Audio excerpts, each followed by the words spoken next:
MrBeast is getting sued and he's suing back. He's pulling that reverse Uno card. Like this video, subscribe if you're brand new. This is wild. We have a actual lawyer talking about it. Roll it. MrBeast is suing MrBeast Burger for $10 million.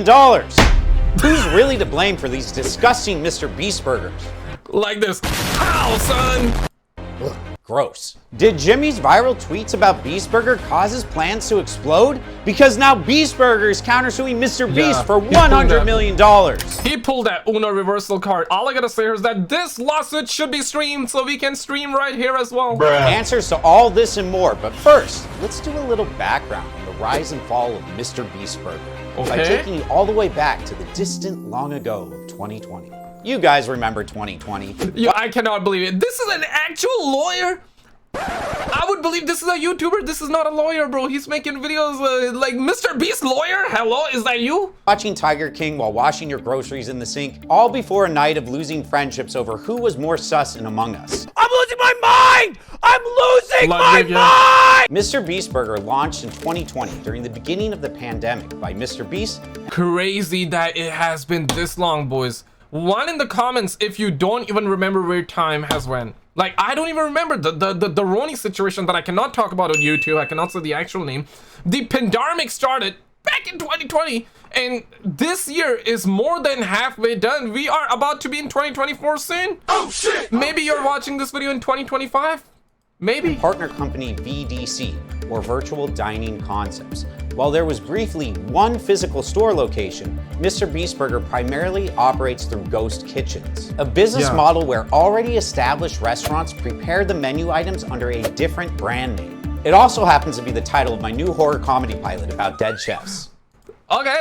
Hey, my guy literally sat there and he's like, you know.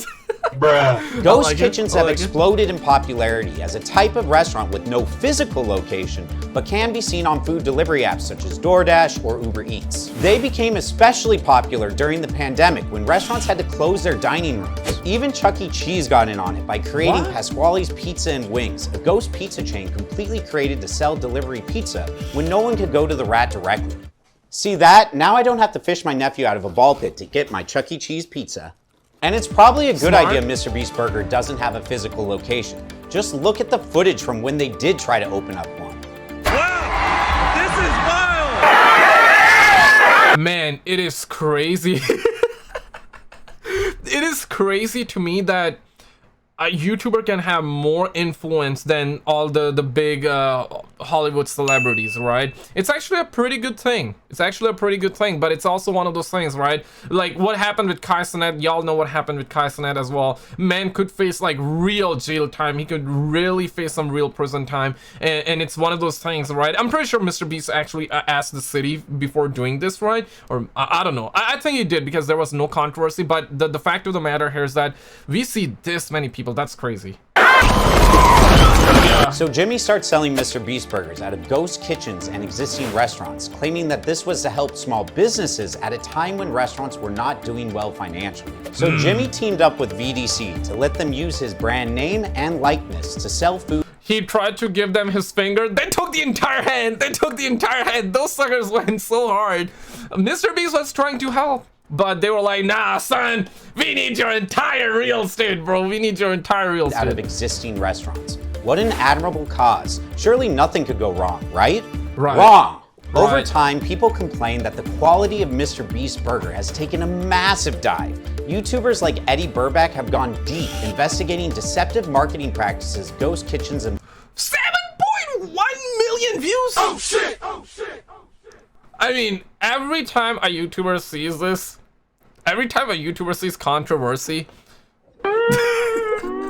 they're like, that's content. I gotta make content from that. The deceptive world of ghost kitchens. Damn, maybe we gotta watch that later on. And they're calling out creators like MrBeast for promoting low quality products. This doesn't look like a satisfying chicken sandwich. I don't know. It's so dry. Surely it can't be that bad. Oh, damn. Yo, I'm in Canada. I believe they have MrBeast burgers here, but I never really tried.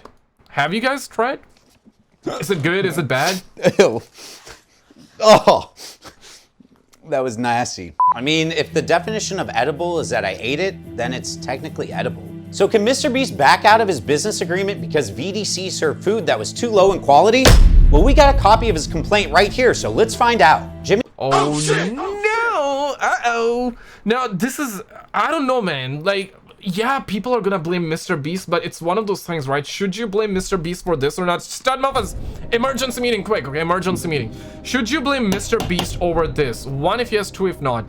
Now, it's one of those things, right? For example, you order something on Amazon, the delivery guy shows up, and apparently the product that you bought is not in the box. Bruh. Who are you gonna try to reach out? Obviously, you're gonna call Amazon, you're gonna reach out to them, you're gonna say, I did not receive the product. Either they're gonna give you a refund or they're gonna be like, you stole it, you are the problem, you stole it.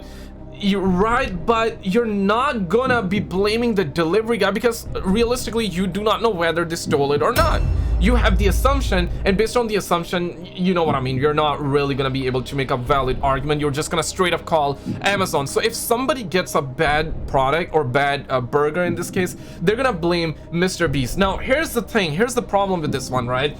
If you buy something from Amazon, you're gonna call Amazon, and rightfully. Amazon is a corporation. In this case, MrBeast is selling his burger, and if the burger is bad, yeah, you can blame MrBeast, but MrBeast is not a company. Technically, it's a company, but in this case, he's an individual that is sending his product to the burger, I mean the ingredients and the food there, and now it is up to that restaurant to make that product good as possible and to give to you and make sure that it's good and dandy, right?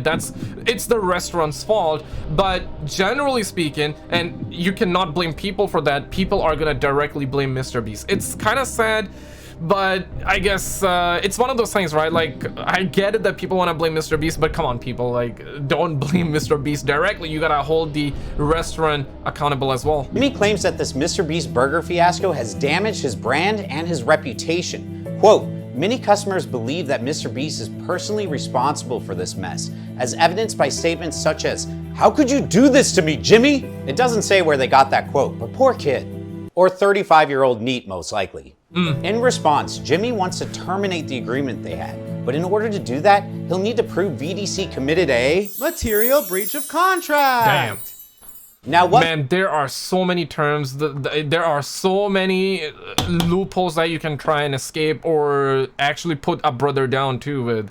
Makes something a material breach of contract versus a non-material breach. A material breach of contract is a flat-out failure to perform your end of the contract and renders the agreement irreparably broken. If that's the case, Jimmy could simply end the agreement, walk into court, and try to collect the damages caused by the breach. A non-material breach is more like not performing a minor point of the contract and could be chalked up to an oversight, something that the breaching party could be made aware of and quickly remedy the situation, keeping the contract intact. Kind of like when you hire a guy to build your house, but while he's doing it, he accidentally makes one of the pipes leaking. So you let him know and he fixes it. Honest mistake, quickly remedy. Yeah. He still gets honest mistake, and then you know, your chick gets that piping too after that and gets bumble paid, and you still get to use your home. That's a non-material breach. A material breach is like when you hire a guy to build your home, but when he's finished, all the stairs are MC Escher stairs, and the floor is made of literal lava. He had one job, and he beefed it. I'm not paying him. So how do we know? Okay, that tells me trauma. I feel like that this man has been through this exact situation. Feels like that he had a house built and then there was accidental lava thrown there too. Probably. If the breach was material, we have to see if one party was deprived of the heart of what was bargained for, something completely out of the bounds of the agreement. Here's 5 things lawyers check for to see if a breach was material. Number 1. A reasonable amount of money or effort can't solve the problem. For example, if I try to go upstairs, I'm faced with 5th dimensional horror, and also the floor is uninhabitable lava, and it'd take at least— Yeah, he definitely had a house with 5th dimensional horror scene or something like that, so that's why he's like traumatized. I get it, let it all out, let it all out. Another year to rebuild and a huge sum of money. It's completely unreasonable. Mike. Yeah, 1 second. In Jimmy's case, it would take an unreasonable amount of money and or effort to improve quality control when all these ghost kitchens operate independently from one another. Plus, I understand all of that, but all I want to know is that will this courtroom, this lawsuit, will it actually be live streamed? Bruh. I just want to see the live stream. I just want to see the live stream. I'm saying, yo, one in the comments. I mean, I already said one before.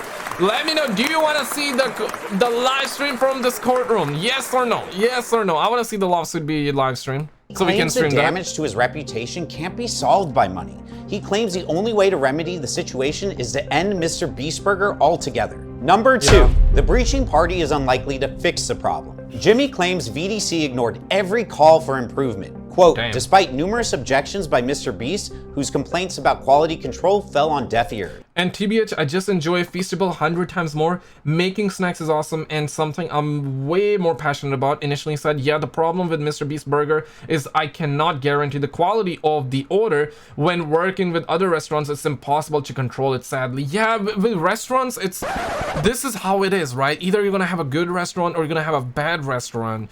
But with Feastable, it's like packaged goods, so it's different. Yeah, I get it. I understand why he shut that down though. Like yeah, it's sad, but it is what it is, man. Allegedly, Jimmy wanted things to get better, but VDC did nothing and kept sending inedible burgers to disappointed fans. Kinda like when you beg that guy, no lava, but newsflash, he's obsessed with lava. Don't hire him. He wants to put lava in your house too. 3, if the breach... He definitely had a house with lava, let's be real. Third time, he talked about it for 3 times, and I'm talking about it for a 3rd time too. ...was willful or done in bad faith, then it's more likely to be considered a material breach. Jimmy claims that VDC only cared about using MrBeast's clout to get more celebrity partners for itself. While I believe that. I believe that. Let's be real. Clout is a hell of a drug. It's hell of a drug. It makes people do stupid things. Look around, man. Look at TikTok, man. Look at TikTok. That's all cloud, bro. That's all cloud and thirst traps. Thirst traps and cloud. Thirst traps and cloud. Okay, it's nothing but that. Disregarding their responsibilities for MrBeast Burger. If his allegations are true, then Jimmy may have an argument to revoke the use of his brand and likeness. Number 4, the non-breaching party must show that they were ready, willing, and able to perform their obligations. Basically, even if VDC breached the contract, Jimmy still has to hold up his end. He claims he did, but VDC plays an Uno reverse here. They claim MrBeast, not them, is the one who really breached the contract, but more on that later in the video. Let's finish this up first with number 5. Sometimes the contract specifically defines what is a material breach. I love it when a contract paints a clear picture. It makes it so much easier in court. But maybe this contract wasn't so thorough. Unfortunately, we don't know what the contract actually says, as it wasn't... Come on, man. Like, let a brother know. Like, I just want to know what is said. I want this to be live streamed. I want to see this be live streamed so other content creators, and myself included, so we can all live stream and see what happens. Filed with the complaint, but based on what the complaint says, I can put on my lawyer cap and give you my educated guess on what's probably in there. Or more specifically, what MrBeast should hire this as a lawyer. What are the odds, eh? What are the odds Mike wants to be MrBeast lawyers? And that's why he's making this educational video with some memes and MrBeastify. This video is very much MrBeastify when you think about it. Like subtitles, the intro was very, very good as well. It's very good. It's a very good video, but it's very much MrBeastify, let's be real. Isn't. See, despite how often it mentions MrBeast's damaged reputation, the complaint doesn't actually cite any specific contract language that reputational damage or poor food quality was a material breach, which means it's probably not in the contract. Let's be real. I doubt Jimmy had any control over the quality of the food. Yeah. If the contract gave him... I don't blame MrBeast though, right? But I do know that people are gonna blame MrBeast, and here's the thing, I don't blame those people either. Because you need to hold someone accountable, right? I'm gonna blame MrBeast, I'm gonna blame... But it makes sense that MrBeast Burger was bad, so therefore you blame MrBeast. Scam, this and that, but it's one of those things like... MrBeast is not the one to be blamed, but I understand why people would blame him though. But it should not be that way. You should be holding the restaurant accountable. I guess this is the better argument here. If you go to a restaurant and the food was bad, you're gonna hold them accountable right there, right? You're gonna hold them accountable. You're gonna ask for your refund. So why not ask for your refund at the restaurant? I'm pretty sure there has been a lot of people that went to the restaurant directly and they left bad reviews there, or they asked for their refund and they basically called the restaurant out and not MrBeast directly. But it's one of those things, right? Like, negativity spreads on the internet like a wildfire. It's if one person says something bad, it sticks out 100 times more than all the 99 rest of the comments that were talking positively about it. I'm pretty sure some people just directly went to the restaurant and they just complained there, but for the most part, some people were like, okay, I'm just gonna tweet it out. MrBeast sucks. MrBeast burger sucks. He scammed me. And all of a sudden, people look at that tweet, they would drop a like on it. The next minute, you know, the algorithm would recommend that to more people. More people will see it. More people will engage, retweet this and that, and then ends up reaching to MrBeast. And MrBeast is like, okay, bro, enough is enough. I'm gonna shut it down altogether because I reached out to the restaurant owners. They are not giving a flying F about it. They just want to make money off of me. And MrBeast is I agree with MrBeast, and I see why he would want to shut down, but it's one of the sad reality, right? Because I'm pretty sure a lot of you watching, some of you probably would have connection with some people that are having restaurant businesses, and maybe some of you are probably like, I want to have a restaurant business or any kind of business, and you're probably like bro, like, I wish I could have a restaurant this successful. I would never shut it down. But here's the thing, MrBeast could not control it. So it's one of those things, man. Like, holy, I know a lot of people would kill for having a business that successful though. Any sort of control over that, he wouldn't be suing to leave the agreement over dipping quality. So let this be a lesson. Don't sign away your name and your face without having some control over the products it will be on. Since it's unlikely there's any language that expressly states poor food quality. I think it's a good, like, the fact that this is happening, it's a good learning lesson, obviously, for MrBeast, and he's learning and growing, and he learned and grew, and it's a learning lesson for me and for anybody watching this video and for everybody, right? I think it's you gotta learn from others' mistakes too, so you can also avoid a lot of that crap for yourself. Damage to Jimmy's reputation is a material breach. All hope is lost. No! There's another argument he can make to win it all. MrBeast isn't a quitter. His main argument is what us in the lawyer business like to call implied duty of good faith and fair dealing. Not as catchy as the other one, but this is something that generally every contract has, even if it's not written into the contract. That's why it's implied. An implied rule that both parties will deal with each other honestly, fairly, and won't do anything to get in the way of the other. Fairly, he said. Let me actually pull this out right now, bro.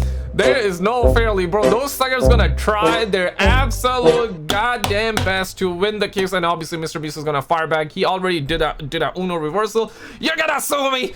I'm gonna sue y'all bozos asses. I was gonna say some bad, but we are on YouTube, so I cannot say that. Other party receiving the benefits of the contract. This is what Jimmy will argue. When we entered into this virtual kitchen contract, it was obviously implied that you guys would serve quality food. No business, and certainly not mine, sets out to serve poor quality food that angers customers. By serving food that was so low quality and at times inedible, you have breached the implied duty of good faith and fair dealing. And then a court will have to decide if food quality was in fact incorporated in this implied duty, and also decide how low quality is low enough to be a material breach of the contract.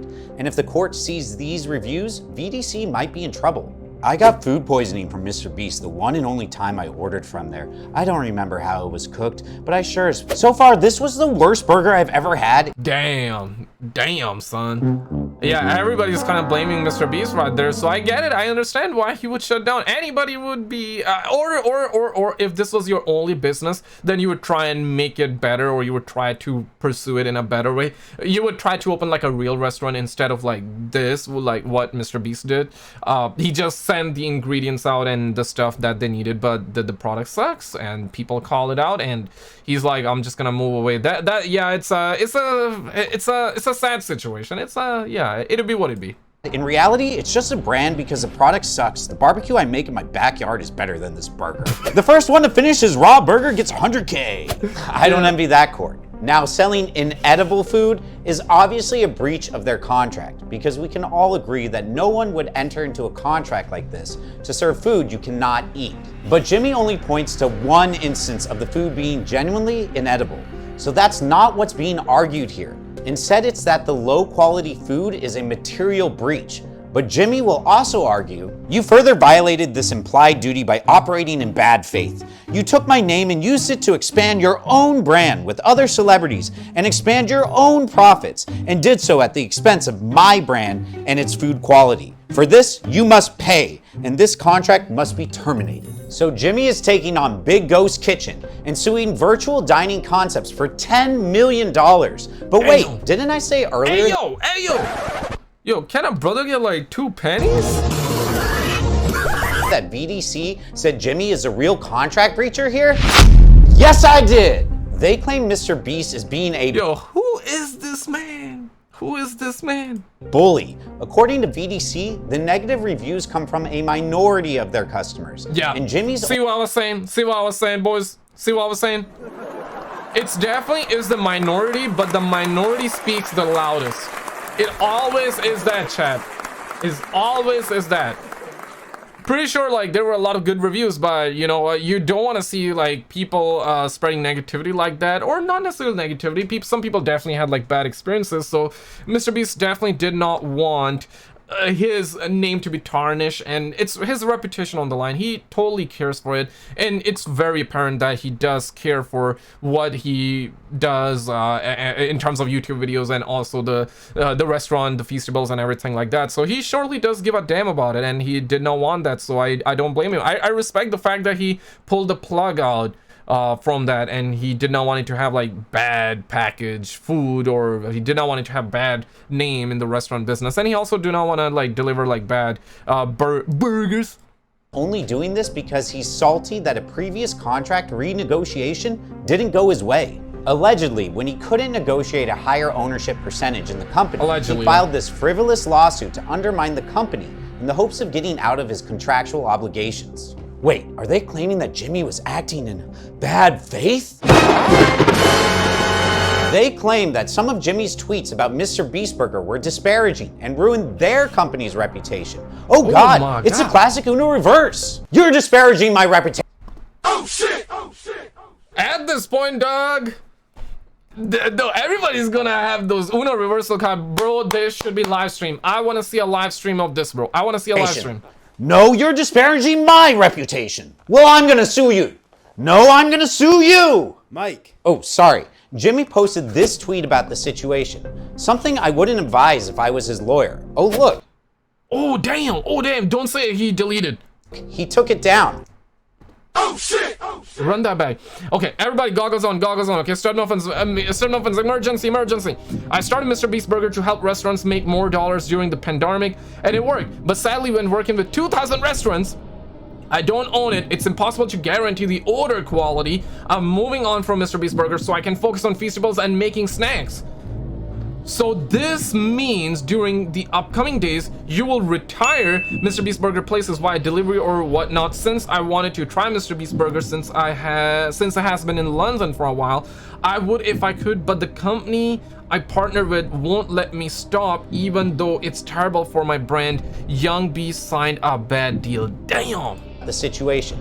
Something I wouldn't advise if I was his lawyer. Oh, look, he took it down. How interesting. Now, does this mean Jimmy may have also breached the contract? I'm gonna give it to you straight, YouTube. There's a decent chance. Contracts often have non-disparagement clauses in which you agree you won't say anything negative about the other party. And my guess is this one also had one. So saying something disparaging about someone that you're in a contract with. Yeah, man, like gotta read the contracts twice, thrice, man. Like contracts, I get it, like sometimes it's like 5-10 billion pages, and it's too much. The best thing I do is that if you're able to like you know what I mean, like go to a lawyer, but most people are not gonna, let's be real. What I like to do is I hate reading, first of all. But I read all the time. Like, for example, I just read his tweet, right? So I can read stuff on the internet, but when I'm not making a video, I just hate reading. So what I do is that I do like text to audio. So if I want to read a contract, before signing the contract, I would make sure I play the audio. I would close my eyes, put the headphones on, like recline my chair and listen to the entire thing 2-3 times, and then read in the meantime as well, because it makes it easier. And you know what I mean, like, I guess it's the ADHD generation we're in, that's probably why. Even if it's true, would be a breach. But if the influence of Jimmy's tweets caused financial losses for VDC, then they may have a case. Although Jimmy did take the tweets down, so how much of a loss was really caused by them? Mike, Yeah. Snapchat stock once dropped $1.3 billion after a Kylie Jenner tweet. So she had like 25 million followers when that happened. Yeah, MrBeast has 22 million. Shut the f up! What do you guys think about all this? Is VD... I think this situation that literally just happened, it's absolutely wild. I just cannot believe it that this is real, boys. In what world this is real?